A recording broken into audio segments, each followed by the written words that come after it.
Welcome to Policy on Demand. I'm Nita Asher.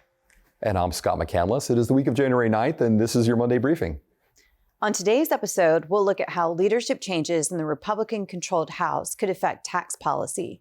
Chairman Dave Camp joins us for that in a bit. But first, Scott, what does the week look like? Sure, Anita. The House is in fact in session this week, but the Senate is not, and they are scheduled to return the week of January 23rd. The House did in fact elect a new speaker, as you mentioned, on the morning of January 7th. And then the next step will be the House Steering Committee, which will be meeting to organize the various House committees and select the committee chairman. And here to talk with us about all these issues is Chairman Dave Camp. Chairman Camp, thank you for joining us and welcome. Well, thanks, Scott. Nita, thanks for having me. Chairman Camp, the House elected Kevin McCarthy as Speaker early on Saturday morning. Do you think the concessions Speaker McCarthy had to make to get elected will affect tax policy? Well, Nita, I think time will tell. I think an overarching question is, can the Republicans unite and govern? Clearly, a faction of 20 emerged, a very powerful faction that can direct policy, given the narrow margins in the House. This is the most narrow margin Republicans have had in a very long time. So I think to enact change will require bipartisanship because nothing will pass the Senate without 60 votes. But typically, the House acts as a majoritarian party, and the policy that really moves across the House floor, at least, will pretty much be written and authored and passed by Republicans. So it will really be up to them to unite and try to govern. And Chairman Camp, with regard to the Ways and Means Committee, we had mentioned that the Steering Committee will be making a selection. And as we're filming this, there are still three candidates, Reps Vern Buchanan from Florida, Adrian Smith from Nebraska, and Jason Smith from Missouri, all running to lead the Tax Rating Committee. But regardless of the winner, what do you think the committee's priorities might be for 2023?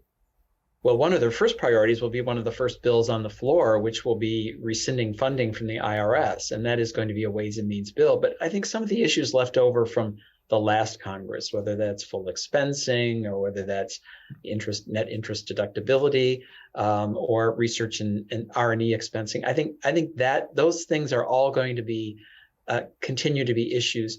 There's been a reprieve on the 1099-K issue, but I think that will still be sort of lurking out there. But also, I think the committee will spend some time laying groundwork for some of the expiring provisions in the TCJA, which doesn't happen in this Congress, but I think there'll be a lot of work done on that issue in this Congress. And of course, probably the most important issue that the committee deals with this year will be the debt limit. And we expect to see that sometime this summer. So that will be an important issue where the Ways and Means Committee will have a key role. Chairman Camp, what challenges may Congress face in passing tax legislation in 2023? Well, the biggest challenge, of course, is divided government. But sometimes with divided government, things do happen. And that, I think, will probably be their biggest issue. Whenever you have sort of policy moving through the Congress, in this case, the Democrats as a minority party will have an ask as well. And that really will kind of present itself as the debate gets over to the Senate. And can they come to terms on sort of parity in terms of the asks that the two sides are asking for. And I think that's going to be probably the most difficult part. And as we saw in the last Congress, and those issues really do carry over, there was a really kind of an impasse in terms of some of the TCJA provisions that need addressing, as well as the child tax credit. And they really couldn't make progress on that. However, the Congress did make progress on some retirement issues. So there are areas of bipartisanship. One area that I think you could see is in the 1099-K issue, even though there is a reprieve there. I believe that could maybe open the door to some bipartisan issues as well. But the biggest challenge will be not only divided government, but a narrow majority in the House. And as I said earlier, will this narrow majority find a way to unite and govern? Sticking with the theme of bipartisanship, Chairman Camp, you had mentioned the debt ceiling, and that, along with government funding, really represent the two big must-pass pieces of legislation this year. Can you give a preview of how you think those negotiations might play out? Well, one of the concessions, I think, that occurred in this long vote for the Speaker was that the Republicans are going to want to see spending reductions attached to the debt limit. And Democrats correctly say that, well, this is for money that's already been spent and we need to pay our bills. So there has been in the past, there will continue to be an impasse on that issue. And this is where I see a very important role for the Treasury Department to play in early on getting to the Hill and explaining and trying to be as transparent as possible on when the debt limit might be reached, what it might mean for the full faith and credit of the United States.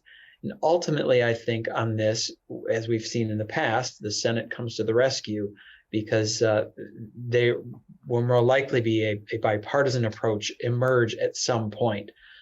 But again, this will be a very big debate, big concern, and Republicans, correctly point to a debt of over $30 trillion and want to see some attempt at reducing spending. Now, whether the debt limit is a proper venue for that, we'll see. But at least that, I think, is going to be part of that debate and discussion going forward.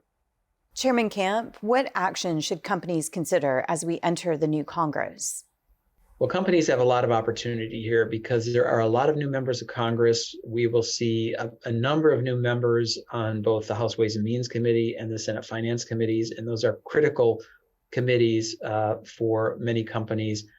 And they're going to need to continue to build those relationships, but as well follow the work of the members of this, certainly the Congress in general, but more specifically, the work of the Ways and Means and Finance Committees, because they will be teeing up issues that may not get to the president's desk this year or next year, but might get to the president's desk at some point. So being informed and certainly being aware of those issues and how might they impact them. And I would also say companies need to keep, and many have been doing this because we've seen a lot of activity in the tax space over the last few years, but keep in mind, what are the top issues for their company? And what are the must-haves they need to have? And then what are the top issues that might hurt their bottom line or their employees or their ability to continue to deliver the goods and services that they do?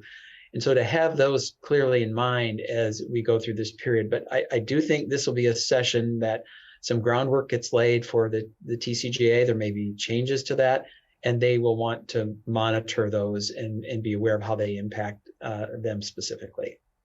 Thank you so much, Chairman Camp. Thanks for having me. And to our viewers, thank you for being with us. Stay tuned for much more on the various pieces of guidance coming out of Treasury, and also stay tuned for the usual Week in Review coming out on Friday as always. Until then, thank you and take care.